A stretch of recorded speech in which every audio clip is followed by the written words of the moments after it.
মান্দাই ব্লকের অন্তর্গত মুক্ত শিকারী এলাকার মানুষের পানীয় জলের সমস্যা সমাধানের লক্ষ্যে ওয়াটার পাম্প ও আইআরপি বসানোর কাজ শুরু হয়েছিল। প্রকল্পটি সম্পূর্ণ হলে মাসিক মাত্র 25 টাকার বিনিময়ে স্থানীয় বাসিন্দারা পানীয় জল পাবেন এমনই আশা করেছিলেন এলাকার মানুষ। কিন্তু কাজ প্রায় শেষ পর্যায়ে এসে কোনো এক অজানা কারণে নির্মাণ কাজ বন্ধ হয়ে যায়।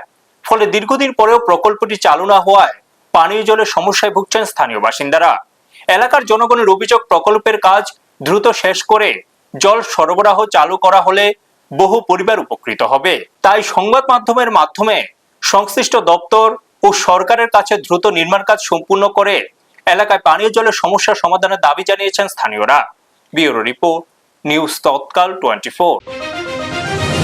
বছর হয়েছে যেটা ওয়াটার সাপ্লাই নির্মাণ করা হয়েছিল, তো মনে করেন তোমার এটা 2024 শেষ হওয়ার কথা ছিল।